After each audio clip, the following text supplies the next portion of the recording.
Hi, boys and girls. When we left off with our read aloud yesterday, AJ was really relieved that he wasn't going to have to stick that big thermometer in his mouth.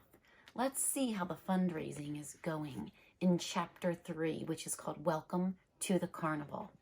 Over the next month, everybody got ready for the school carnival. The parents and teachers built lots of booths and games. In art class with Ms. Hannah, we made posters. After school, we went to all the stores in town and asked if they would display our artwork in their windows. The town put up big banners across Main Street. Come to elementary school carnival on Saturday. Finally, it was the day of the carnival. When we got to school with my parents and my sister Amy, it looked like the whole town was waiting to get into the playground. I saw Ryan, Michael, Neil, Andrea, Emily, and their parents. There were lots of balloons and music was blasting. Booths were being set up. One table was filled with cupcakes, cookies, and brownies that people had baked. There was a little area for pony rides. The street next to the playground had been turned into a car wash. Ms.Sue was running around with a bullhorn, making sure everybody was ready. The giant thermometer was mounted on the stage. Finally, the gate to the playground opened and we all rushed in. I could smell popcorn popping. There was electricity in the air. Well, not really. If there had been electricity in the air, we would all have been electrocuted. I have a bad feeling about this, Alexia said to me as her mother climbed on stage.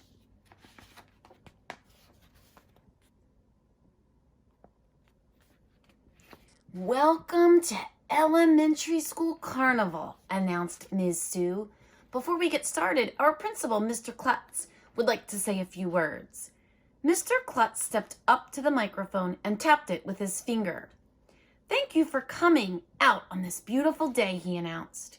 I'm sure you're going to have a wonderful time. And just to make it extra special, I'll make a deal with you. If we raise $5,000 today, I will...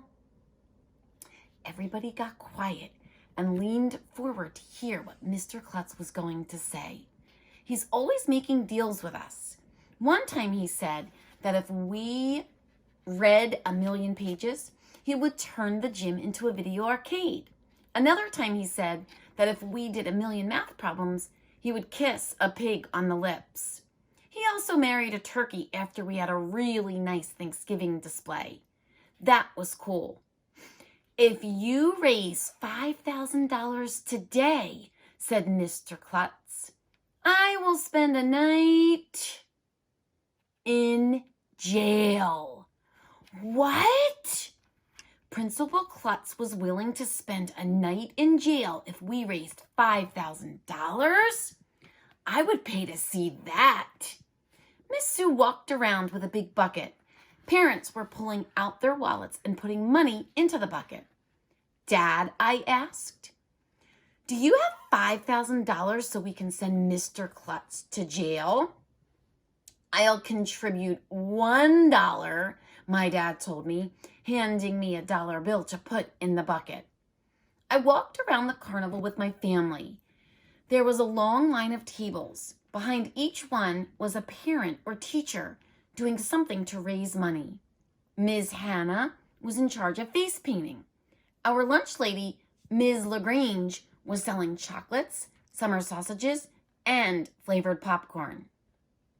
There was a silent auction where grown-ups could bid on all kinds of stuff.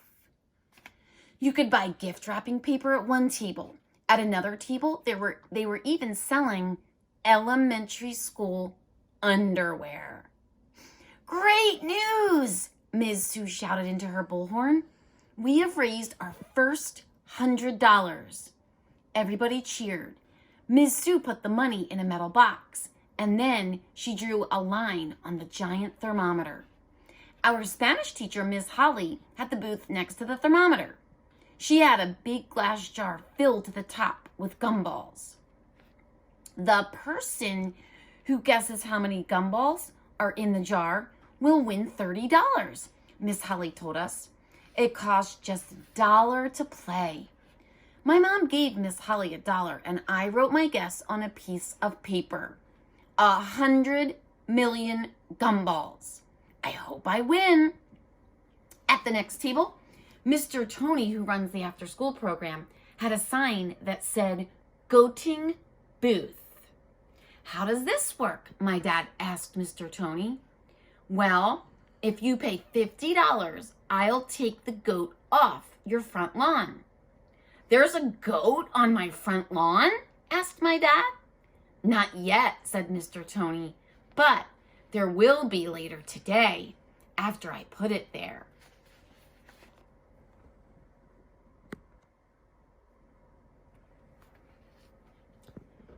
"You're going to put a goat on my front lawn?" asked my dad. "Not necessarily," Mr. Tony told him. "If you pay $50, I won't put the goat on your front lawn." "I don't want a goat on our lawn," my mom shouted. "They eat everything in sight and poop everywhere." You'd better pay the $50, Dad," I suggested. My dad didn't look happy, but he pulled out his wallet and handed Mr. Tony $50. "Just so you know," Mr. Tony told him, "we're having a special sale today. For just $40, I'll put a goat on someone else's front lawn, and you get to choose which lawn I put it on." "That's a pretty good deal, Dad," my sister said. "Can we pay $40 to put a goat on Andrea's front lawn?" I suggested. "No," my mom said. "Andrea's mother is my friend. I would never do a thing like that to her." "What's the big deal?" I asked. "Andrea's mom could just pay $50, and Mr. Tony wouldn't put the goat on her front lawn either. Isn't that right?"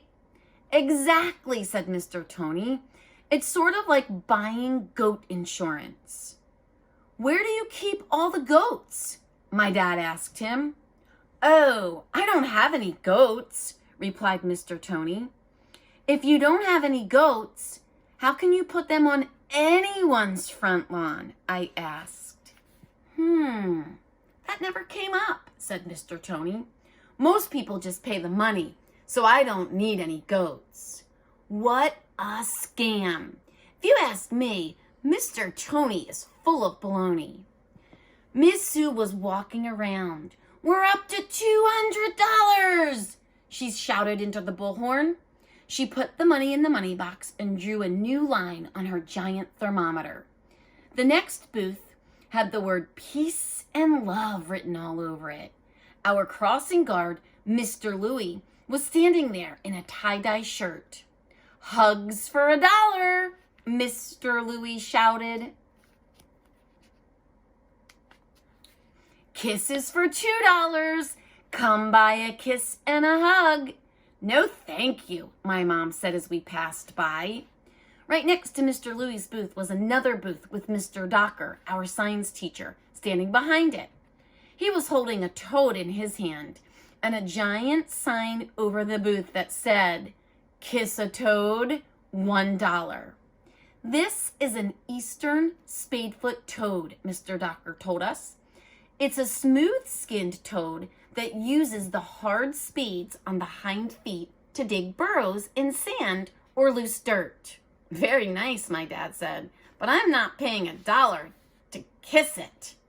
"No, you don't understand," said Mr. Docker. "You pay $1 so you don't have to kiss it." "So, if I pay $1, I don't have to kiss the toad?" asked my dad. "That's right," said Mr. Docker. "What if I kiss the toad anyway?" my dad asked. "Then you don't have to pay $1.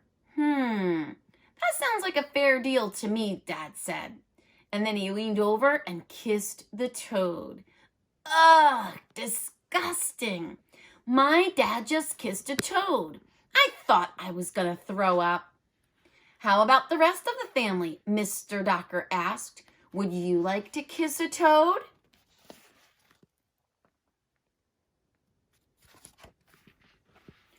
thank you, said my mom. Yuck! Not me, said my sister Amy.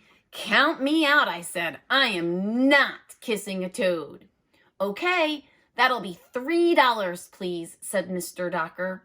My dad pulled out the money. Hey, you saved $1, Dad, I told him. At the next booth, there was a big tub of water with some watermelons in it. Our gifted and talented teacher, Ms. Coco, was behind the booth. The sign said, bobbing for watermelons. Isn't that supposed to be bobbing for apples? My mom asked Ms. Coco. The supermarket didn't have any apples today, said Ms. Coco, so I got watermelons instead. I can't fit a watermelon in my mouth, said my mom. Then you have to pay $1, said Ms. Coco. My mom handed Ms. Coco $1. Fundraising is weird. Wow, boys and girls, that was a long one. Tomorrow we're going to listen to chapter 4, and it's called We Have a Winner. I wonder who or what it could be. Until tomorrow.